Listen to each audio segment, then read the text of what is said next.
नमस्कार। इस वक्त मौजूद हैं मध्य प्रदेश में और ये मध्य प्रदेश का छिंदवाड़ा इलाका है। छिंदवाड़ा वही इलाका है जिसको कमलनाथ की नगरी भी कह सकते हैं। लोग ये भी कहते हैं कि यहाँ के कड़कड़ में कमलनाथ बसे हुए हैं और कमलनाथ के कड़कड़ में यहाँ के लोग बसे हुए हैं। लेकिन हकीकत क्या है, इसी हकीकत को जानने के लिए हम लोग आ पहुँचे हैं। मध्य प्रदेश का चुनाव है, 17 तारीख को यहाँ पर चुनाव होंगे और 3 दिसंबर को उसकी घोषणा होगी। उससे पहले जनता के मन में क्या चल रहा है। छिंदवाड़ा वैसे भी हॉट सीट है, यहाँ से कमलनाथ आते हैं, तो माहौल क्या है इस बार। जिस तरीके से तमाम पार्टियां जो लड़ रही हैं, मुख्य तौर पर भाजपा और कांग्रेस दोनों कह रहे हैं कि हमारी सरकार बन रही है, लेकिन जनता जो जनार्दन है वो किसको चाह रही है। कुछ लोग हैं, हम इनसे बातचीत करेंगे कि मध्य प्रदेश का माहौल क्या है और ख़ास तौर पर यहाँ पर छिंदवाड़ा में क्या कुछ काम हुआ है या इस बार यहाँ पर बदलाव होगा। सर, आप सबसे पहले अपना नाम बताइए। मेरा नाम आनंद बख्शी है। क्या लग रहा है सर, मध्य प्रदेश की सीधे तौर पर बात करें इस बार कमल या कमलनाथ? देखिए, मध्य प्रदेश में लड़ाई जो है कमल और कमलनाथ की नहीं, न्याय और अन्याय की है, धर्म और अधर्म की लड़ाई है। बीजेपी ने 18 साल में इतना अहंकार पाल लिया है, महंगाई, बेरोजगारी, हमारे महिलाओं पर बढ़ रहे अत्याचार, पिछड़े वर्ग पर, हमारे जो अनुसूचित जाति, अनुसूचित जनजाति, सामान्य वर्ग के लोगों पर लगातार अत्याचार हो रहे, नौकरियां नहीं हैं, हाहाकार मचा हुआ है, झगड़े हो रहे हैं, विकास कार्य नहीं है। जो पैसा विकास के लिए निकलता है 50% तो खा लिया जाता है अफसरों के द्वारा। तो इस समय जनता में मध्य प्रदेश के बड़े नाराजगी है। और जहाँ तक कमलनाथ जी की बात है तो कमलनाथ जी लोगों के दिलों में बसते हैं, दिलों की आवाज़ कमलनाथ जी है। कमलनाथ जी ने यहाँ काम किया है छिंदवाड़ा में, और मात्र उनकी 1.5 साल की 15 महीने की सरकार, जिसमें से 4 महीने लोकसभा में के आचार संहिता में निकल गए, उतने कम समय में उन्होंने 20,000 करोड़ का बजट छिंदवाड़ा को दिया था। इसलिए यहाँ तो एक तरफा माहौल है कि कांग्रेस जीत रही है। लेकिन लोग ये भी कह रहे हैं या कहेंगे, भाजपा की तरफ से कहा जा रहा है कि मध्य प्रदेश जो है वो भ्रष्टाचार मुक्त हो गया है। इसको किस तरह से देख रहे हैं आप? ये तो वो भाजपा के लोग तो कहने में माहिर है, उनका हाथ नहीं चलता, उनके पैर नहीं चलते, उनको बेरोजगारी पे उनका मुंह बहुत चलता है, और वो जो बोले वो सत्य है। अगर आप उनको झूठ कहोगे तो ईडी आपके यहाँ छापा मार देगी, क्राइम ब्रांच आपको उठा के ले जा लेगी, और कुछ नहीं होगा तो कोई नोटिस निकल जाएगा आपके नाम का। तो उनके कहने से पूरे प्रदेश में पूछिए कि अगर कोई भी काम बिना पैसे लिए होता हो तो बताएं। राशन के गेहूं सड़कों पे ट्रकों से बिक रहे, गरीब का निवाला, ये आप मीडिया कह रहा है, मैं नहीं कह रहा हूँ, हमारे पास फोटोग्राफ्स है। तो कहाँ ये मध्य प्रदेश को ले गए। फ्री राशन दिया जा रहा है, 80 करोड़ परिवारों, घर वालों को राशन मिल रहा है। मोदी सरकार की बड़ी उपलब्धि में गिनाया जाता है। मोदी सरकार तो कोई भी उपलब्धि अपने नाम से कर सकती, क्योंकि आंकड़े उसके पास हैं। अब गिनाया तो नोटबंदी के बारे में भी जा रहा था, गिनाया तो बेरोजगारी को लेके 2 करोड़ रोजगार गिनाने की बात थी, मोदी जी कहते थे मिलेंगे, उनके गिनाने से कुछ नहीं होता। वास्तविकता यह है कि गरीब को राशन तक नहीं मिल रहा है। आप पूछ लीजिए, राशन की दुकान में शक्कर है क्या, मट्टी का तेल है क्या, चावल है क्या, गेहूं है तो कितना सड़ा है, और वो गेहूं मार्केट में मिलता कैसे है, वो गेहूं बाजार में पकड़ाता कैसे। हजारों टन गेहूं, चावल, राशन का बाजारों में, एक जिले की बात कर रहा हूँ, पूरे मध्य प्रदेश में कितने घोटाले हो गए। पशु आहार घोटाला हो गया, पोषण आहार घोटाला हो गया, हमारे पटवारी भर्ती का घोटाला हो गया। घोटालों का प्रदेश है मध्य प्रदेश में। इस बार मुद्दा क्या होगा? महंगाई की अगर बात करें तो महंगाई पर कोई बात नहीं करता, लोग कहते हैं, जवाब देते हैं कि भाई आमदनी भी बढ़ी है। तो क्या ये सारे मुद्दे यहाँ पर मध्य प्रदेश में होंगे इस बार? देखिए, बात करने वाले भारतीय जनता पार्टी के लोग नहीं करते, लेकिन हमारी जनता तो करती ना महंगाई की बात। जनता से पूछिए 1150 का सिलेंडर लेके कैसे छाती दुखती है। पूछिए, जब 90 रुपए मिट्टी का तेल नहीं मिलता, घर में ढिबरी नहीं चलती, चूल्हा नहीं चलता, तब क्या हालत होती है।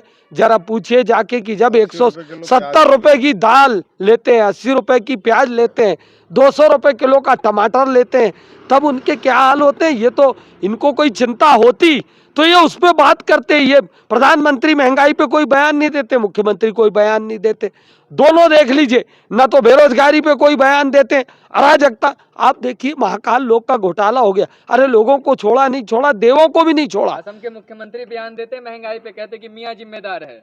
मियां जिम्मेदार है। असम के मुख्यमंत्री को तो हर बात में वही जिम्मेदार दिखते। आपको पद दिया, आप क्यों नहीं करते कुछ, आप उन पे डाल देते हो। कुछ भी हुआ नेहरू जिम्मेदार, कुछ भी हुआ कांग्रेस जिम्मेदार। अरे आपको एक तरफ 18 साल हो गए मध्य प्रदेश में, 10 साल केंद्र में हो गए, कुछ करके तो दिखाओ आप। करते तो आप कुछ भी नहीं हो। आप बताओ ना, हम पूछना चाहते हैं देशवासियों से कि आपने कौन सा काम कर दिया है जिससे मुल्क का बड़ा भला हो। कह रहे देश तरक्की कर रहा है, दुनिया में डंका बज रहा है, विश्व गुरु बनने जा रहे हैं, व्यवस्था हमारी जो है टॉप 3 में आने वाली है, ये तो सब गर्व की बात है। हमारा डंका तो बजाया था। मनमोहन सिंह ने जब विश्वव्यापी मंदी आई तब डॉक्टर मनमोहन सिंह एकमात्र ऐसे आदमी थे जिसने हमारे देश को उसमें नहीं जाने दिया, मंदी में। रोजगार क्रिएट हुए। ये क्या डंका, एक मिनट, आपने डंका, ये क्या डंका बजाएंगे? इन्होंने बात कही थी ना, लाहौर पे झंडा फहरा देंगे, एक सर काटोगे तो 10 सर काट के लाएंगे। ये लाए क्या आज तक पाकिस्तान से एक भी सर? वहां बेशर्मों की तरह गए और वहां के प्रधानमंत्री का केक काट के आ गए और जनता को और हमको सिखाते हैं कि 10 सर काट के लाएंगे। कहाँ गया पाकिस्तान ऑक्युपाइड कश्मीर? पाक अधिकृत कश्मीर कहाँ है? उसकी जमीन कहाँ है? चीन की जमीन कहाँ है? अरुणाचल की जमीन कहाँ है? बातें देशभक्ति की बहुत होती है लेकिन कुछ नहीं होता। पुलवामा की रिपोर्ट कहाँ है?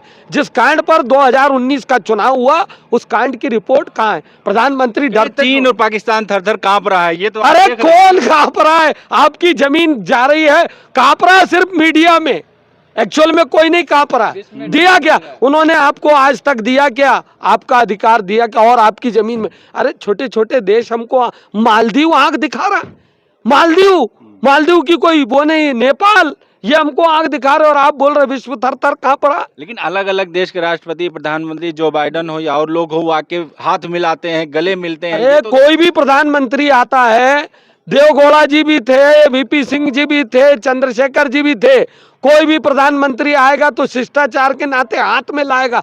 तब है जब मोदी का हाथ उनके कंधे पर या सिर पर हो। हाथ तो कोई भी मिलाता, हाथ बराबरी वाले से मिलाया जाता है। अरे मोदी जो है वो है तो देश सुरक्षित है। हाँ, कितना सुरक्षित है देखिए।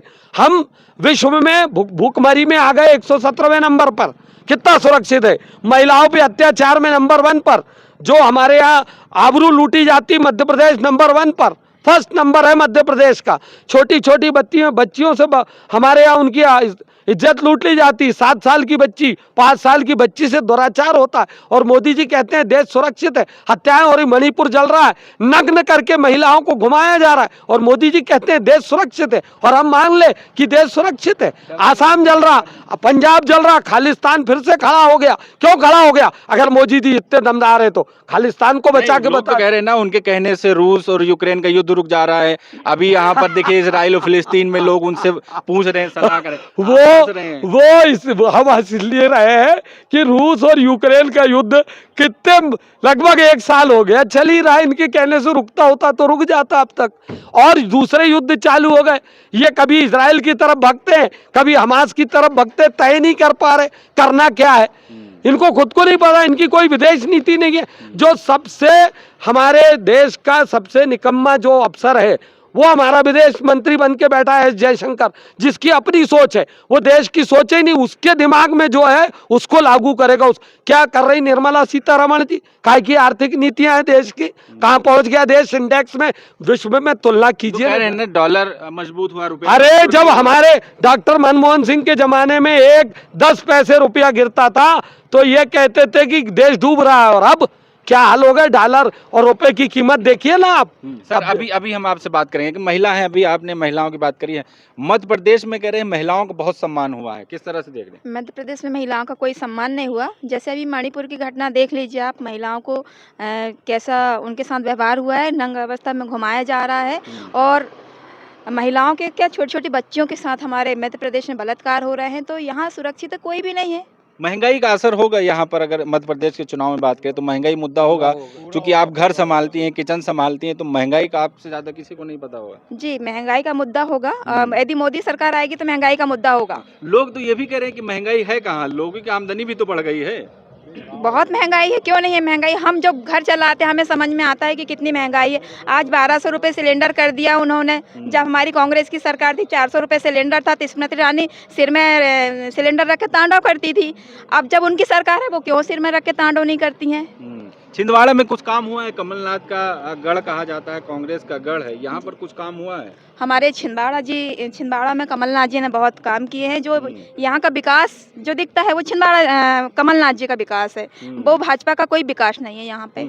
अभी देखा गया कि जिस तरह से शिवराज जी लगातार कन्या पूजन कर रहे हैं, पैर छू रहे हैं लड़कियों के, तो कह रहे हैं कि सम्मान बहुत दिया गया है भाजपा सरकार। वो तो सिर्फ अभी चुनाव आया है इसलिए वो लाडली बहनाओं के लिए आप लोगों को तो पैसे हाँ भी मिल वही रहे हैं। इसलिए तो हम बोल रहे हैं कि जब चुनाव आया है 4 महीना ही बचा था चुनाव का, जब भी उन्हें लाडली बहना चालू किया तो जब 18 साल से उनकी सरकार थी तो उन्होंने क्यों चालू नहीं किया ये 1000 रुपये महीने का। हम वही उनसे पूछना क्या चाहते लग रहा है इस बार बदलाव होगा? बिल्कुल बदलाव होगा और हम सारी महिलाएं इस बार बदलाव चाहती हैं। आप लोग बदलाव चाहते हैं, क्या कहेंगे सर, क्या लग रहा है मध्य प्रदेश में इस यहाँ बार? पे मध्य प्रदेश में कमलनाथ जी की सरकार बनेगी